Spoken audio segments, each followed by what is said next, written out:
বন্ধুরা, লর্ডসের মাঠে আবার ইতিহাস গড়লেন KL রাহুল।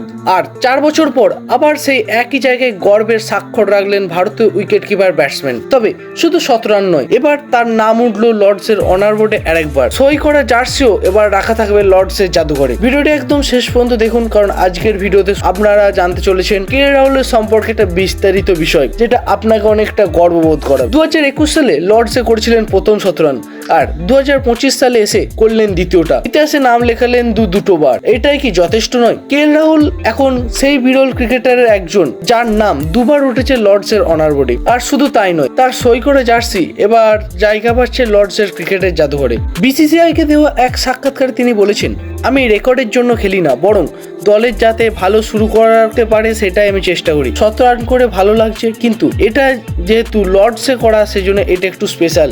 এই 17 রানটা এসছে গুরুত্বপূর্ণ পরিস্থিতিতে, যখন ভারতকে একটা ভালো ইনিংসের দরকার ছিল। শুধু এই ম্যাচে নয়, ইংল্যান্ড সফরে একেবারে দুর্দান্ত ফর্মে রয়েছেন রাহুল। হেডিংলিতে প্রথম টেস্টেও তিনি করেছিলেন 17 রান। এই সফরে এখনো পর্যন্ত 5টি ইনিংসে তিনি করে ফেলেছেন দুটো 17 রান। এটাই প্রমাণ করে দেয় যে KL রাহুল শুধু ফ্লপ নয়, তিনি একজন ফাইটার। চাপের মধ্যে থেকেও ক্লাসিক পারফরমেন্স তিনি দিতে জানেন। তাহলে বন্ধুরা, তোমাদের কি মনে হয়, KL রাহুল কি আবারও ভারতের সবচেয়ে রিলায়েবল ব্যাটসম্যান হতে চলেছেন? আর লর্ডসের জাদুঘরে তার জার্সি রাখা, এটাকে এক প্রকার মুকুটে রত্নচড়া নয়? তোমার KL রাহুলের এর মোমেন্টগুলির কোন মোমেন্টটা সব থেকে ভালো লাগলো কমেন্ট করে জানাতে ভুলো না। ভিডিওটা ভালো লাগলে বন্ধুরা অবশ্যই লাইক করে দাও, এবং চ্যানেলে নতুন হয়ে তাহলে চ্যানেলটি সাবস্ক্রাইব করে পাশে থাকা বেল আইকনটি প্রেস করতে ভুলো না।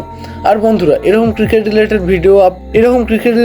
আপডেট পেতে চাইলে আমাদের টেলিগ্রাম চ্যানেল এবং হোয়াটসঅ্যাপ চ্যানেল অবশ্যই জয়েন হয়ে যাও, যেটা লিঙ্ক দেখো ডেসক্রিপশন বক্সে দেওয়া আছে।